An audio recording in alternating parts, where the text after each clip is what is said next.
All right, good morning, everybody.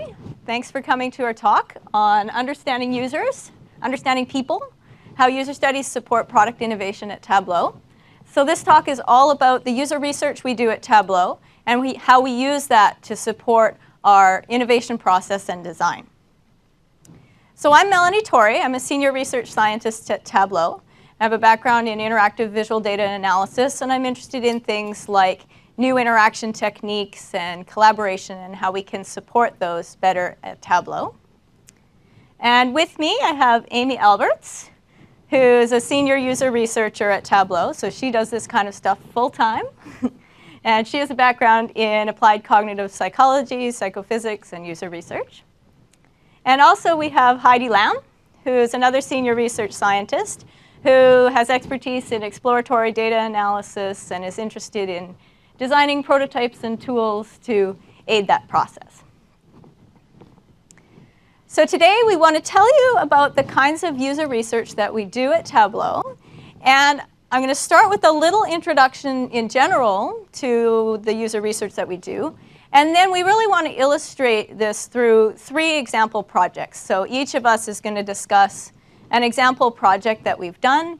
Amy's going to start by telling you about an interview study. Then Heidi's going to come up and tell you about a log study. And I'll conclude with telling you about some lab experiments that I've been doing. And then we'll conclude the talk by letting you know how all the ways that you can get involved in user research at Tableau. So we're a nice small audience here. We're happy to take questions throughout the talk. If you have anything that comes up that you want to know about, just raise your hand and let us know. So what is user research anyway? Well, at Tableau, we aim to make our products both useful and delightful. And in order to do that effectively, we really need help from all of you, our customers and our users.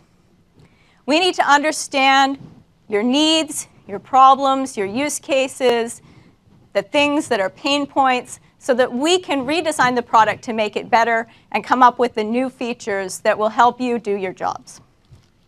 So in this talk, we'll demonstrate a variety of different ways that we get customers involved in our design process. So if we think about the product development process, it involves a number of steps.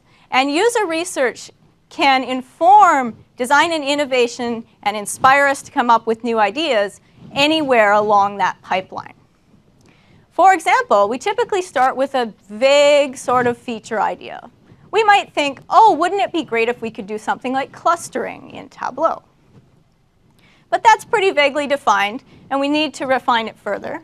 So then we start developing use case scenarios. We create fictional people. We try to understand, give them situations, and understand how they would use the feature in that situation. And that helps us to refine where we're going to go with the feature. And from there, we build workflows and prototypes to illustrate what it would be like to actually interact with the feature. And some of these things are really mocked up. It could be even just a PowerPoint deck illustrating pictures of what it would be like to go through a given scenario. And then from there, we move into more interactive kind of prototypes. And then eventually, we build out the product feature and deploy it. So user research can support all of these different steps. Really early on, we need to understand you and your use cases and your pain points. So we do things like interviews to understand how you're using the product now, how you're accomplishing tasks, what things you need to do outside the product because you can't do them within the product, and so on. A little later on, once we have prototypes and flows, we need to test out how effective those are so that we can compare different options and pick the best one to actually deploy in the product. And so at that point, we get people to try them in various ways, give us feedback, and we go from there. And throughout all of these early stages, we really build on basic scientific research that helps us understand what is the best design and what is the best approach. So we do lots of basic scientific research studies to build up this body of scientific knowledge that we can draw on. And as just one example of that, the color palettes in Tableau are based on a long history of scientific studies around color perception, how distinguishable different colors are, what kind of coloring should be used for different kinds of data, and so on. So, how do we go about getting all this information that we need? Well, there are a variety of different things that we do, and we need to understand both your behaviors, in other words, the things that you do, and also your goals and attitudes, the things that you say. And some of these things we do in our own research labs, and other things we do out in the field by getting out there at your workplace and interacting with you there. So to understand the things that people do, we run experiments. Sometimes we compare two versions of a prototype. We sometimes do eye tracking to be able to track where you're looking on the screen. And we go out in the field, we collect logs from interactions with the product, and we do field observation, watching you use prototypes or the product in the field. To understand goals and attitudes, there are all kinds of different things we can do. We do interviews, focus groups. Sometimes we involve people directly in the design. And we also gather tons and tons of information off of our support forums and feature requests that you bring to us. And lastly, of course, we do lots of interviews. Some of these occur at our own site, but we also go out and do field visits to customer sites and interact with you there to find out how you're using the product and what could be better. So I first want to thank any of you who've participated in any of these forms of interaction with us, because it's really, really valuable information that we really take to heart. So I don't have time to go through all of those today, but we wanted to illustrate a variety of different techniques. And so Amy's going to start by describing an interview study. Then Heidi's going to tell us about a log analysis study she's been working on. And I'll talk about some user experiments. And so with that, I'd like to pass the podium on to Amy, who's going to tell you about her interview study that she calls 20 Visits, 20 Days. Thank you. Hi, everyone. I'm Amy Alberts. I'm a user researcher at Tableau. And the study I'm going to talk about today is what Melanie said, the 20 visits in 20 days. It was a very pithy way of forcing myself to get a lot of work done in a very short period of time. So the product development cycle, for those of you who are used to it in tech, it's very similar. Everyone kind of follows the same: understand the user, define the problem, design, iterate, and ship. And user researchers, their job is to really help the product development team kind of usher them through each one of these steps and have a very clear idea about what users need, what they want, why they want it, and help prioritize the work as we go. And so the purpose of our methodologies is to really have a lot of context, right, to understand the why behind the what. And so this research was intended to help that. On a personal side, so today I think is my 1-year anniversary at Tableau. I've been a user researcher for a long time, but I'm new to BI. And so about 3 months ago, I went to my team. I was like, okay, I finally know how much I don't know about BI and the complexity of our product and the problems that our customers have. I need to go out and see our customers in their natural habitat, right? I need to see what their work is like, hear them talk. And so that's what the purpose of this study was, is for me to really get to understand our customers, see if the data can help our company. And it's actually kind of still in flight, so there's a lot of kind of TBDs in here that you'll see, but hopefully you'll get a good idea of the methodology that I used. So in terms of context, you're probably all familiar with the parable of the blind man and the elephant. And so depending on where you are in touching the elephant, you have a very different understanding of what an elephant is, from the cold hard tusk to the fluffy tail. And so the purpose of user research is, I know every time I go in the field and I talk to somebody, all I'm seeing is just a little bit of that window of the elephant.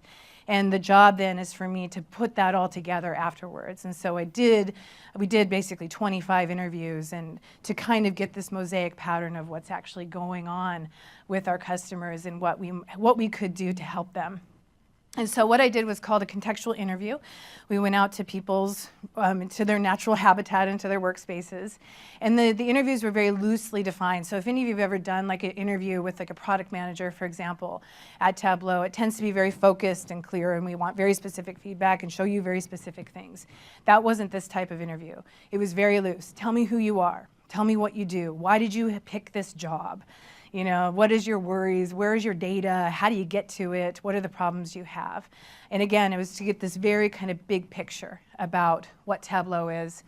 We did 25 users in 4 locations. You'll see here that we went, here's our compulsory viz. And we had 4 different places that we went to. You'll see that we didn't go really a lot of work in Seattle or in places like San Francisco. They tend to be saturated in user research, and so I wanted to kind of get out. And so we had customers in LA, Vancouver, and Toronto. So we got a good sense of kind of our customers across. What's also we did is to ensure that we got a good cross-section of the industries, you know, so talking to people in healthcare, in financial services, in education, et cetera. So it gave us a good sense of like, okay, what's going on here. And so generally speaking, what did I learn? And there's stuff that I'm still figuring out. But whenever you go and talk to a customer, if you've ever done it yourself or if you've been a part of a Tableau interview, we tend to get a lot of product feedback. I like this, I don't like that, help me with table calcs, et cetera. And that's one portion of the data that we get, and it's really important. But we get other things. We get user stories. So when Melanie mentioned the use cases that we write with people's names and scenarios, a lot of this data is used to help inform those. So we have real stories coming out from real people and all the nuances and the problems that people have.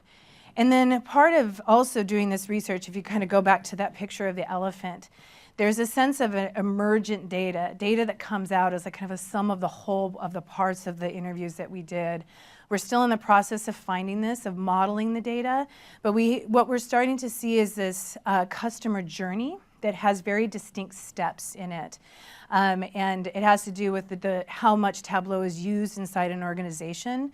And there seems to be very kind of clear steps that organizations go through as they use Tableau. And depending on where they are in those steps, they tend to have common problems, common support needs, common questions, that kind of stuff. So like I said, we're still kind of in the process of building these models and understanding the data, but something like this will be really helpful, not only to user research and design, but to development, marketing, et cetera, if we start to kind of get a sense of this is actually something that's a real phenomenon that's happening with our customers. So with regard to product feedback, at the end of all of the interviews, I asked 3 questions that would help the participant as well as ourselves, to summarize what they talked about. So the 3 questions were, what do you love about Tableau? What do you hate about Tableau? And if you had a magic wand, what would you change? Okay, so I have a video to play of people giving us an answer to those.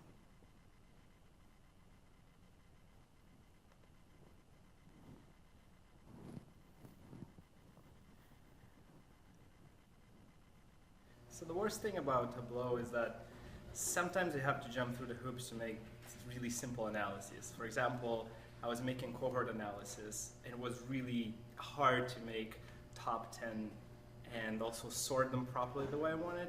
There was a lot of intermediate steps with the table calculations, and it's more annoying than it's like bad, but it would be nice it wasn't there. If I had a magic wand, I would be able to create alerts. So if a specific number went up by a certain amount or by a certain percentage, I would get an alert pushed to me. One change I would like to see in Tableau is increased parity between Unix and Windows.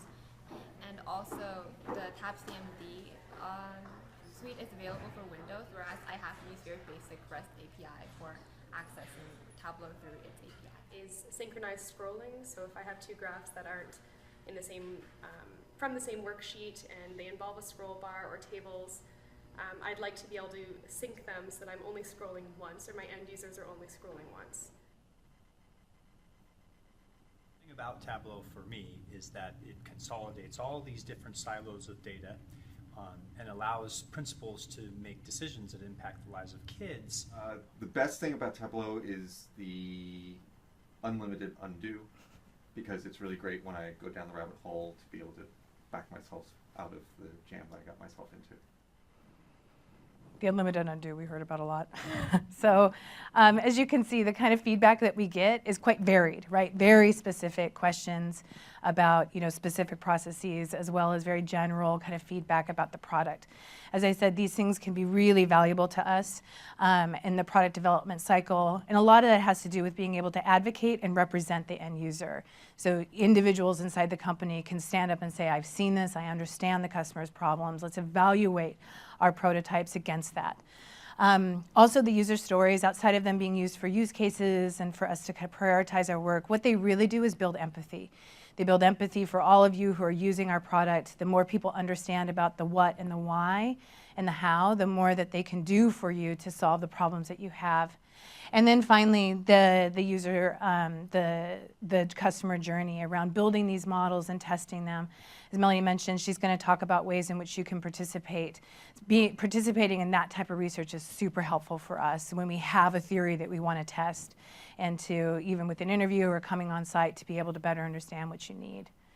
And so this research, the interview research, is very qualitative in nature. And it's a lot of just like individual stories that we try to bubble up into something that's more general.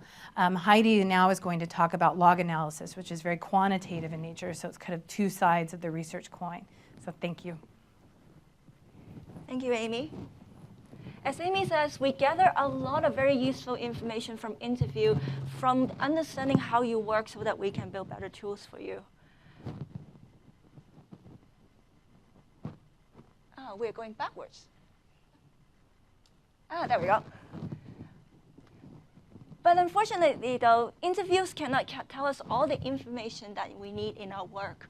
Partly it's because interview is kind of like a conversation. It depends on where the conversation goes. You may not be able to tell us all the stuff that is in your head that has been bugging you. Sometimes you may be too polite. You may think it's such a small thing and it may be just me, and you won't tell the interviewer something that has been bugging you. I'll give you a personal example. When I first started learning how to use Tableau, I dragged two measures from the data onto the canvas to create a scatter plot. And I was really shocked. I saw a single dot up there because Tableau automatically aggregated my data for me instead of a sea of dots that I was expecting to see. Now I understand why that happens. I know how to fix it. So that's why, until today, I have not told anyone about this. Even though every time I see that one single dot, I was still a little surprised. Believe it or not, small little things like that can affect your experience in using Tableau, and we would like to hear about them. Another thing is, interviews may not be the best place for you to tell us what you do step by step by step. Part of the reasons is you may not even be aware of what you are doing. For example, before I look at my own logs, I don't know what I've been doing, something called visualization fishing expedition. So what I do is I go to show me, and then I go undo. I go show me, and then I go undo. I show me again, and then I go undo again. Why? I want to find the best visualization for my data, so I was doing this expedition. And that's why we need log studies. So what are logs? It can come in many forms. In the majority of cases, it's capture your most important steps in your analysis in a text file. In some of our study, we also capture screen captures, and then sometimes we also ask the participant to give us their annotation to tell us a little bit more about what they were looking for. Using this kind of materials, we can try to understand a little bit of your analysis. For example, the kind of questions that you ask, how you ask these questions, how you answer them, and hopefully by understanding a little bit about that, we can help you more in your work. So this is my own log file in a text file form. As you can see, it's a gigantic file with lots of stuff in it. Zoom in a little bit bigger. For those who are close enough to the screen and have sharp eyesight, you can see that this has one entry per line in the text file. And each entry is encoded in a very specific format called the JSON format. which means we have a bunch of fields to tell us about each one of these entries. This entry is what I call event. It's either something that you've done or something Tableau has done on your behalf based on your interaction. For example, issuing a query. Here, almost completely invisible are the ones highlighted called timestamp, that these events are actually time ordered. So let's zoom in a little bit to one of these events to see what is encoded in here. Here, we have the timestamp, and then we have the type of event. This particular one is a Tableau UI event. It's called Tab UI. And more specifically, it's a drop UI event. It tells me that I drag something from the schema, which is the data pane, and going to the shelf. And in this particular case, it's in the row shelf. So all of this is encoding something that I'm sure every one of you have done, is you drag a pill, put it on the row shelf to start creating a visualization. As I said before, it is not just about the UI events. It also captures system events that Tableau executes on your behalf based on your interaction. If you're interested in the query part of the log files, you might be interested in this talk on Thursday. So for us, we are more interested in what the user did in terms of the analysis. As I said before, each entry has a timestamp. So what we did was we extract all the information that user did and then put them one after another in a history-like format. And now it's represented by the little blue squares there. To give you a sense of how we make sense of all of these events, I have a hypothetical example. So let's say by looking at the logs, that's something that I showed you before, I can see that the user was trying to examine the latest month-over-month change for this month. And I can see that the user selected the latest month, and it doesn't look like it's a good news. The latest drop is quite substantial. The next thing the user did was slice by a particular dimension called region. And we can see that the drop here is now represented by 4 different subsets of the region, and the eastern region is the most dominant slice in that data.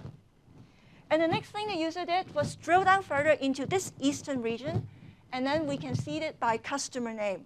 And it looks like the first one is a very big customer account that they have lost for that month. So this is what the user did. Our job now is to figure out what can we say about this? What kind of text label can capture all of these steps? So what the user did was look at a slice in the data. In this particular case, is the month-over-month change, and try to understand what makes up that slice. What are the components of that slice?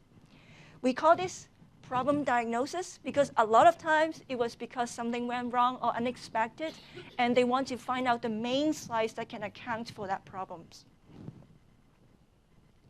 So that's what we did. We look at a bunch of these analyses, look at it step by step manually, and then step back and try to put a label to capture most of the analysis steps. In addition to problem diagnosis, we have compare populations. Let's say I am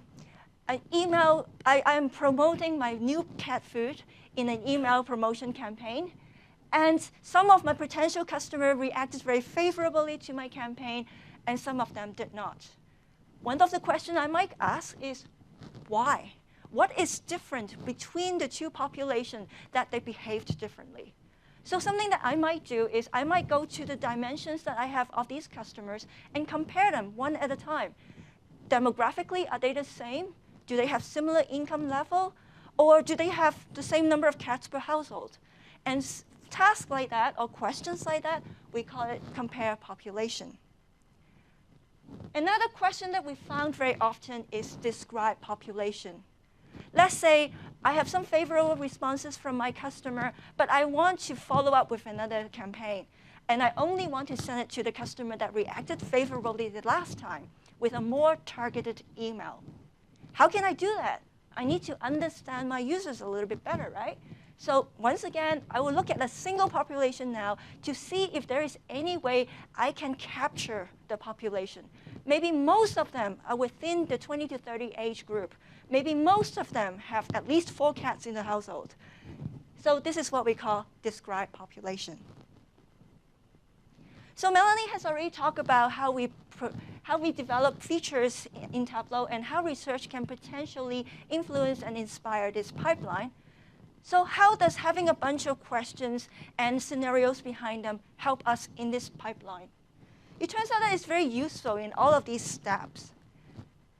When we are brainstorming, it's actually really, really important to talk the same language. Now we have a vocabulary to talk about this fairly complex and abstract idea called data analysis. So we won't have this problem that Melanie is talking about compare population while the whole time I'm thinking about problem diagnosis, and we yell at each other to no end. Another use for that is because we have examples, we actually have step-by-step examples of these scenarios. Then we can be much more grounded in building our use case scenario along with the context that Amy found, and also in building prototypes. And these examples can help us test our product, not only in terms of the context, but also in step-by-step way to make sure that we don't miss any crucial step so that you can't perform your end-to-end analyses. So in case any one of you is thinking that, oh, we have your logs, we actually don't have your desktop logs, and I think that's a very good thing too. However, in order for us to move forward in our research, we need to collect more analysis sessions. So if you are happy to share with us your analysis log, please contact me with this email address. Come talk to me afterwards, or visit us at the Tableau lab. Also, as a slight advertisement, we are running 2 studies that are involving analysis. One is in the visible, one is in desktop. So if you are not comfortable sharing the logs but are comfortable talking to us, please come to the lab and schedule an appointment. Now I'll turn the stage to Melanie. Oh, yes.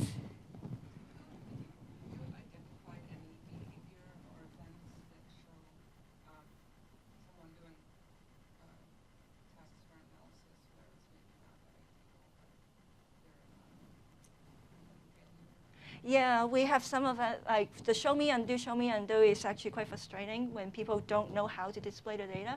Another thing that we found was almost like a loop kind of thing. You start from some state, you do a bunch of stuff going down the rabbit hole, and then you undo all the way back to your original state. And that loop usually is associated with very frustrated behavior.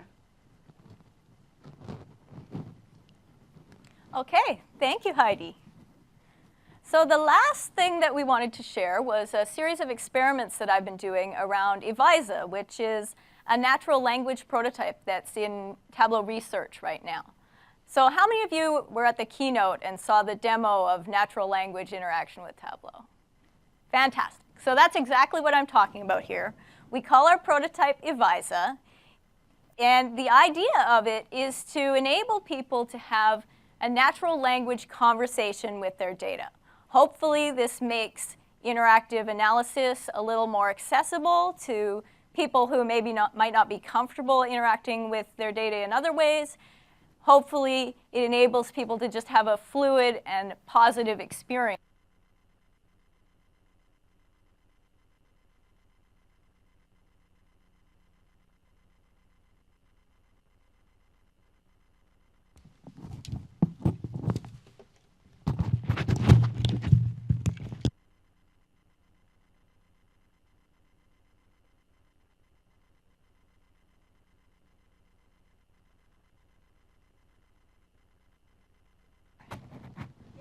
All right, thanks for that, Amy.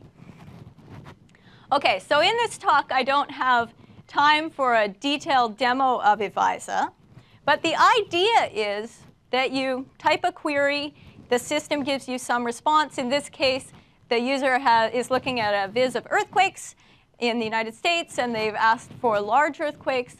The system has made a guess about what large means, mapping it to a dimension in the data called magnitude, and then tried to make a guess at what level on that dimension, and it's guessed that 5 and greater is maybe a large magnitude earthquake, and so it's filtered to that and then given the user an option to adjust. And then the user can go on and refine their query, add more queries, or manipulate sliders to continue that conversation. So I don't have time for a complete demo, but I do have another talk that occurs twice this week, later on this afternoon and tomorrow, a linguistic approach to data exploration. So if you're interested in this topic, please come to that.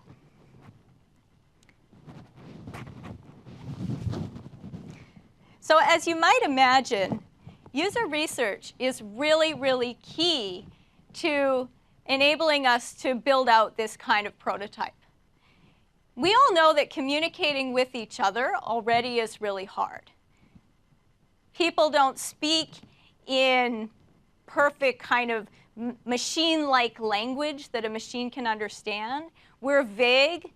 When we communicate with each other, we use vague language, we use colloquial language, and we don't communicate in a way that a computer is easily going to understand.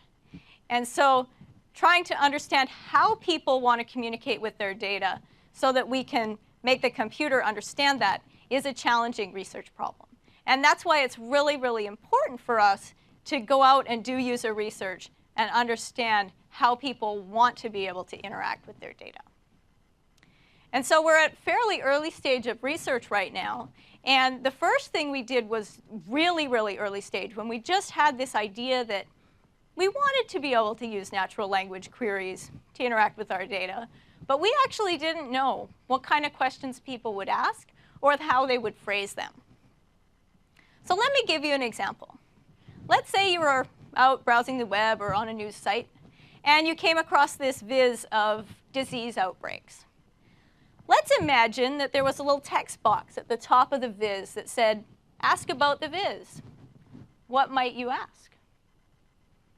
Well, we didn't know what people would ask, and so we went out and gathered a bunch of data that would tell us that.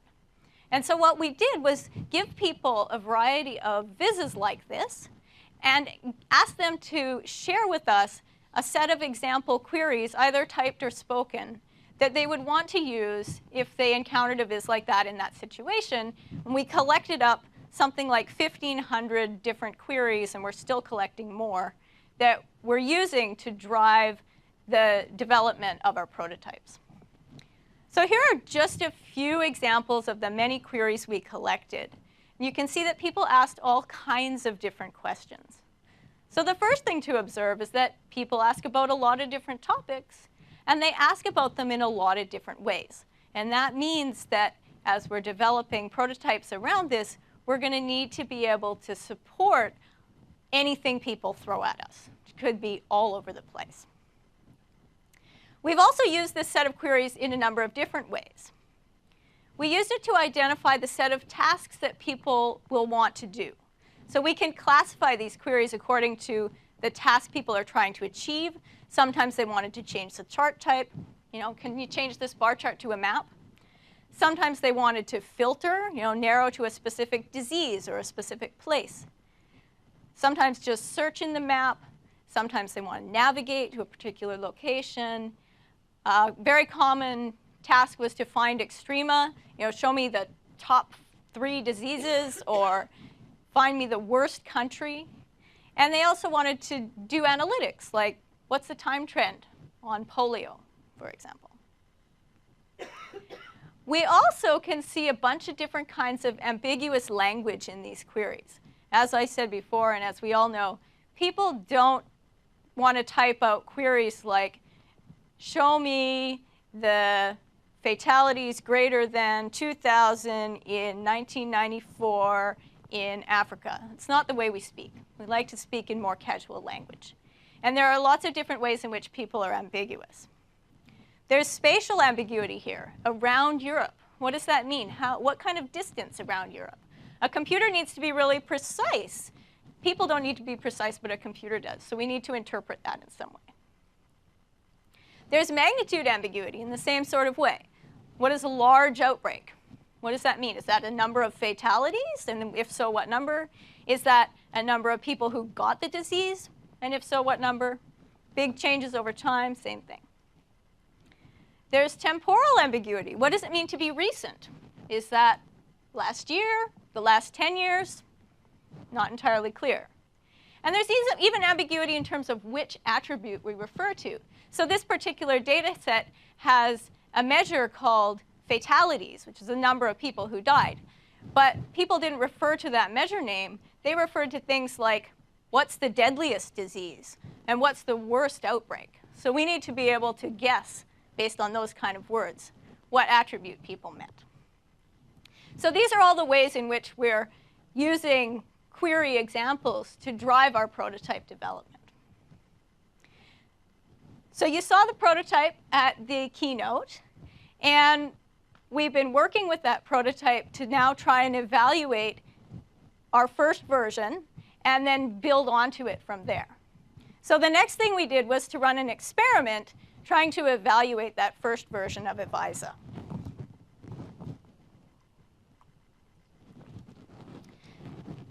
So in this experiment, we had two objectives. The first one was to just get lots of feedback so we could improve the next version and know what else we had to build out. The second thing was that we wanted to understand the situations in which people would actually want to interact using natural language with their data. Because we're not envisioning replacing Tableau Desktop with Evisa. We simply want to have a complementary form of interaction, and we want to understand when will people want to use one or the other.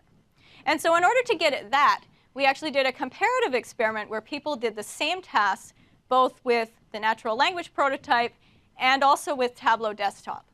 And that would allow people to have the experience using drag and drop and natural language so that we could then have a conversation with them about when they'd like to use each one. So we gave people a set of tasks with a particular visualization. One of them was this earthquake map, but we had several others. People were given specific tasks like finding the large earthquakes in California. And we actually didn't phrase it like that. We gave them a table type of view and asked them to reveal the information in the table. And that's so they would have to figure out how to phrase the question in the way they wanted.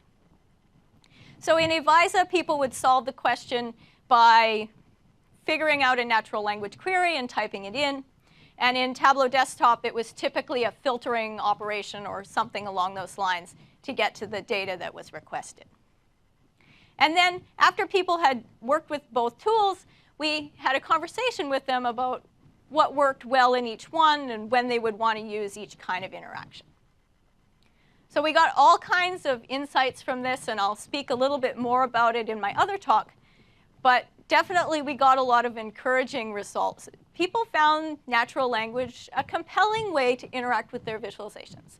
And so that's encouraging, and it's encouraging us to continue on in this research direction. Lots of nice comments like this. Nice, that's so smart. We also found that natural language and drag and drop were useful for different purposes. People like to use drag and drop when they wanted to be really precise and when they knew what they wanted to do and how to do it. People like to use natural language for quick queries and when they weren't exactly sure how to accomplish something using the Tableau interface, and for times when they were a little less confident in how to go about doing something. Okay, so that's all I had to share about the Evisa, but I'm happy to answer any questions at this point, if anyone has any. All right, so the last thing that I'd like to do is let you know how you can get involved in the various forms of user research that we have going on. And there's one very, very immediate way that Heidi hinted at, and that is a new thing this year we're calling Tableau Lab.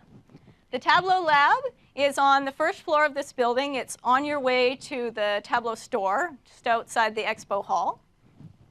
And we're running things in Tableau Lab all week where you can get involved, talk to devs, and help us out by giving us feedback and get a sneak preview of some of the things that are either potentially coming out in a future version of Tableau, or maybe just things that are going on in research that are things we're thinking about and might eventually lead to product direction. There's a schedule in the conference app. You can check that out. We've got a variety of activities going on all week. There will be drop-in activities throughout now through Thursday. You can have casual discussions with developers, can see some demos, interact with some prototypes. Amy is going to be running some eye tracking studies all week, where you can see how she's using the eye tracker to explore where people look in different dashboards. And we also have some scheduled activities like longer interviews and experimental studies. Heidi's running a couple of different interview studies. I've got a natural language experiment going on. And so just drop by the lab to make an appointment for those. And we are giving away free stuff. We've got test tubes of candy to share, so help yourself to those. And if you come for the longer activities, there's some other free swag we're giving away.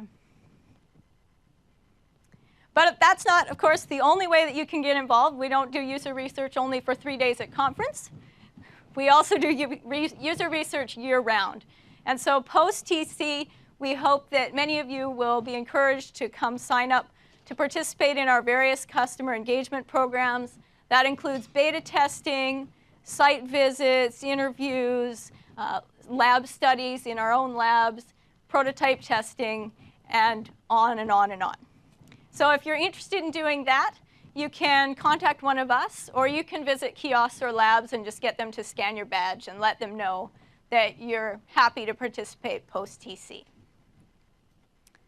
So just a quick reminder to complete the survey for the session. I hope that you found it interesting. And for further information, you can email any of us and come talk to us in the lab. Most of us will be there most of the week.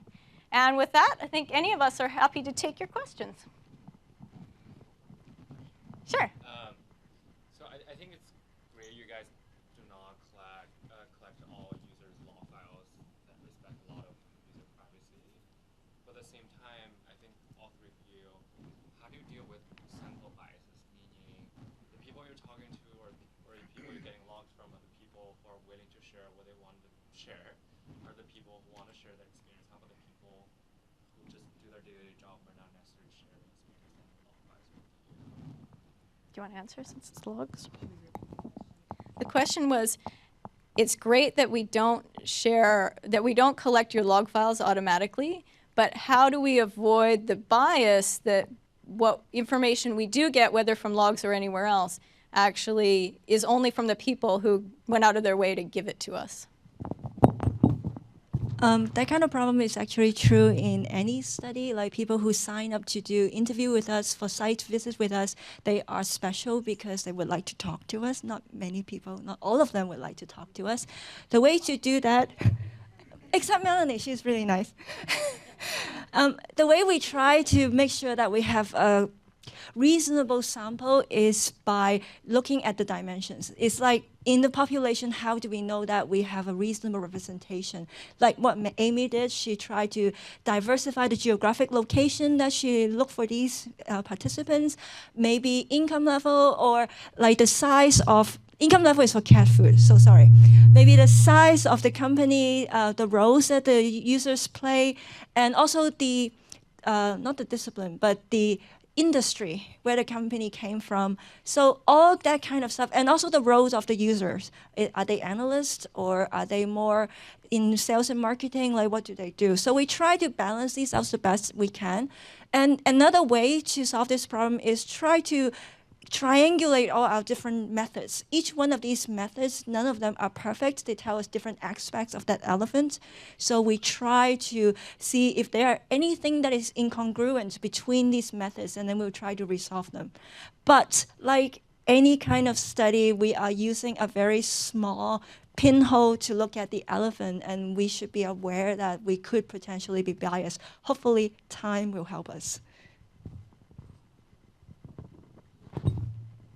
Any other questions for any of us? Yeah. You guys were talking about folks who wanted to use the natural language when querying came in with some sensitivity about their questions. Have you guys thought about how you approach making a more interactive system? People are coming in with ambiguity about what should they do, or of helping someone craft a good question as they're interacting with the system?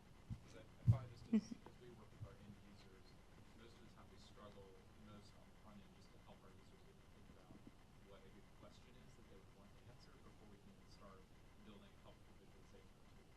Yes, absolutely. So the question was, in natural language interaction, we're dealing with ambiguity in the queries themselves, but what about people who don't even know what they want? They have ambiguous information needs. And so, yes, absolutely. We have a recommendations team at Tableau that's working on trying to recommend content and visualizations that will be useful in given some small set of information that you start with. So if you can indicate some level of interest in the data, then from there we're working on being able to recommend useful views and content and even questions that people would be able to answer with different kinds of vizzes. And so that will eventually play in with the natural language kind of querying as well, that if you ask a vague question that doesn't have a clear response in the current viz, maybe we can use that recommendation engine to recommend you some other vizzes that might be relevant to that question. And maybe we can recommend a series of things and you can pick from them, and that will help us to understand, we can learn from that what will be kind of in your interest. And then once we sort of know what once we can narrow down your interest a little, we can recommend more content. So yes, we are definitely thinking along that direction. Probably not in, first version out, but we're thinking there.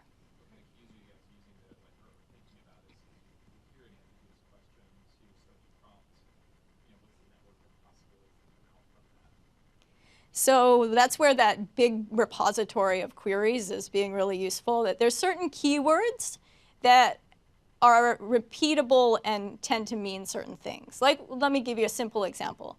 If I say, only show me Africa, that keyword only pretty much signifies a filter. You didn't say filter to Africa, but I know because you phrased it that way that you meant to filter. And so we're looking for keywords like that and phrasing like that we can kind of classify and say, this most likely means the user wants to do such and such. And then we guess, and we do that, but we also provide alternatives. So that if that wasn't in fact what you meant, we want to provide you ways that you can then correct, either through another query or by hitting a button somewhere and get to what you did mean. So guess based on a big repository of knowledge, and then try to correct from there.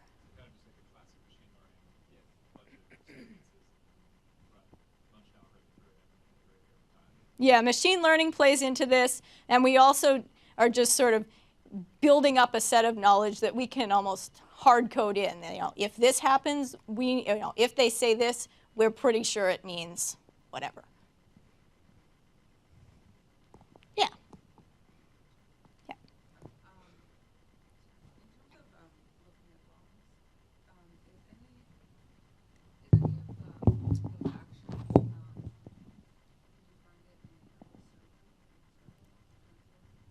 I have not looked at server logs, so I can't answer that question. But if you're interested, you can send me an email, and I will connect you with somebody who has looked at server logs.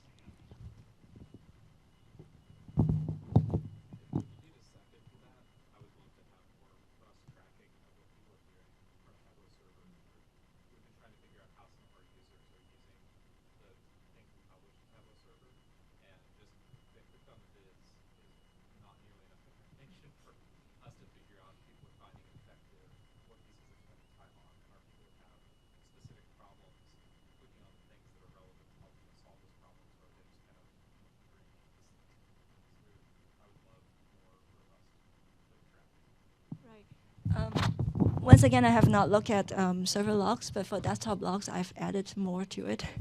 And so if you would like more information on that, if you could send me an email, I would try to connect you. You're welcome. Yeah, that kind of feedback is really useful to us, so